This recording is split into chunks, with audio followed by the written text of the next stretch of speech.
If you consider yourself an empath or someone who's highly sensitive to the environment around you, you probably just have a natural way of being able to read the room, knowing how people feel without them telling you, and also just really good at knowing how to make people feel better, how to make them feel comfortable. But it oftentimes can come at a cost, right? That you probably feel emotionally exhausted and burnt out. I know that when I started to kind of go on my healing journey and everything, I really at first hated my sensitivity. I really wished that I didn't have it and all that stuff, because I really did feel that it was such a burden. I think though, now that I've been doing my healing, it's been a lot more easier to manage, and I've definitely come to appreciate it a bit more and to learn to kind of live with it more peacefully, being an empath. And so I just wanted to share some of my lessons so far of what I've been learning. So the first point is that you have to realize that you're not responsible for other people's pain. You probably grew up as someone who was an emotional caretaker, the peacekeeper of the family, or you were just someone to lean on when people needed emotional support. And I remember when I was younger, I basically had to learn how to read people's moods to keep myself safe. I was a pretty sensitive child, so any criticism, any upset would really impact me. And so I had to learn to over-accommodate to make people feel better. I learned to people please and just try to make people feel better as best as I could. And oftentimes, as we start to get older, our self-worth is tied into what we are for other people, right? Whether we are the helper, the saver, the person that people can lean on for, support and everything. And so it can become a slippery slope when we start to get our sense of self-worth through that what we are to other people. And I think it's really important to know and realize that just because you feel other people's pain doesn't mean it's your job to fix it. I know we always want to help people, want to help them feel better, but it's really not our responsibility. Their healing is their responsibility, just like how our healing is our responsibility, right? And as much as we want to help people, sometimes it can become enabling, right? That the very thing that they need to go through themselves, we try to alleviate some of it for them, and that actually does a disservice to them.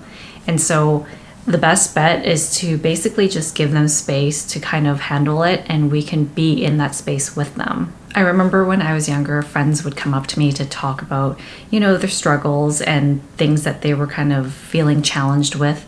And I would always jump into action, trying to give them basically unsolicited advice and try to help them fix their problems, try to make them feel better and everything. And it was just this kind of constant cycle of them having, these certain complaints over and over again, and me trying to help fix it for them, but nothing would ever really come out of it. And so it would just, it got to a point that it was really exhausting dealing with the same issues over and over again, and people not really wanting to basically fix their problems. I came to realize that they really just needed someone to talk to vent to, and I took that as accidentally took that as oh, let's try to fix this problem and try to deal with it. But I've come to realize that people mostly want to express their challenges, their whatever is bothering them, and they may not always want to fix it right away. And so now I just learn to listen and just allow people to kind of be in that space. And if I feel compelled to help them, I will always do my best to ask them first, because I've come to learn that you can't make people do anything. If they want to heal, if they want to fix their problems, they will do it when they're ready. So all you can do is just basically give them space. If there's someone close to you and you want to be there for them, just listen and just kind of hold the space for them. You can still care without neglecting yourself, because empathy without boundaries over time will become self-destructive.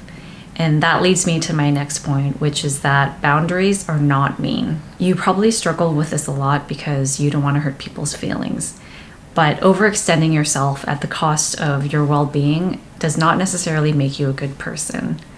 I've had to learn to set boundaries, and it was very uncomfortable at first, because there was just so much shame and guilt around that. I've had to learn to say no to social events. I had to pull back from a lot of it, and I've had to learn over time to cut manipulative people out of my life. I've had to kind of learn to also give myself space and time when people put pressure on me, when they try to put urgency on me. I still have people in my life that act that way, that behave that way. And so I'm not ready yet to, cut them out, and I don't think I really need to, but that's how they are at times. When they are, flustered or stressed out about something, they put pressure on me and try to get me to act with urgency. But I really don't like that. I don't like the pressure. I don't like the urgency. And so I've learned over time to kind of like to give myself space where I can, and to really slow things down and before I give an answer or before I need to deal with them. So I guess also part of that is understanding that boundaries are not punishment. It's actually self-protection. I mean, if you think about it, why do you lock your door at home, in your home, right? It's not to punish other people, but it's just to protect yourself.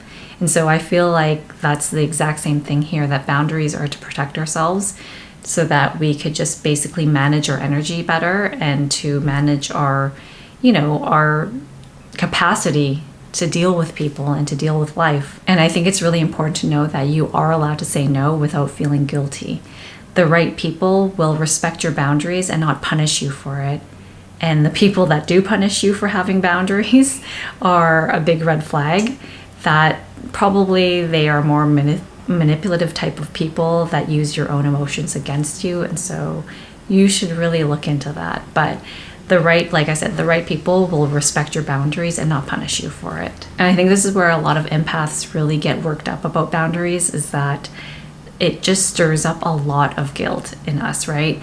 And I think it's really important that we actually do the emotional work around guilt to really feel the feelings of guilt, to process it, and to basically deal with it instead of continuing to suppress it or repress it. It's the suppression over time that makes us so susceptible to, guilt and to other people using guilt against us.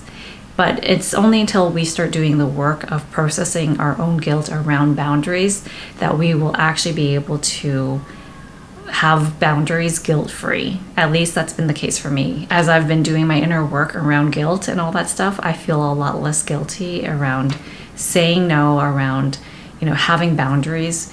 And I think too, when it comes to saying no, you can say no and still be kind. There are nice ways to say no. You don't have to feel guilty about it, right? And I think that most people will respect that if they're healthy. It's just that the unhealthy ones will use it against you, will get worked up and believe that you saying no or you having boundaries is punishment. But, it's really just practice. It's practice in doing the emotional work around it. So I think a lot of Asian cultures share this value. I'm sure it goes beyond Asian culture, but I'm just speaking from my own experience because this is what I grew up with.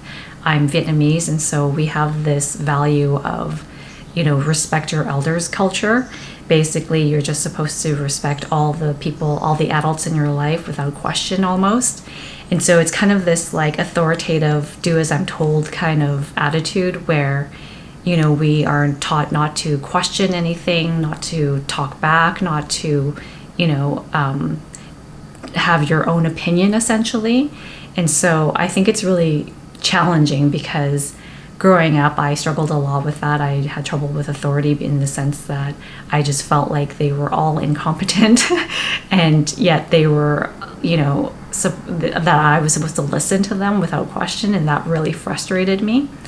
But basically, growing up, that was kind of the culture, and we were basically taught to, be obedient and to not question authority and all that stuff. And so as a child, I internalized that conditioning that having your own preference is not good. And basically being agreeable and being a people pleaser was good. And so I think this is where the guilt around boundaries comes in, where having boundaries is definitely not a good thing to have. That's what we were basically taught, that we weren't supposed to have our own preferences, weren't supposed to say no, we were just supposed to obediently listen and just do as we were told. So the next point is to stop absorbing everyone's energy.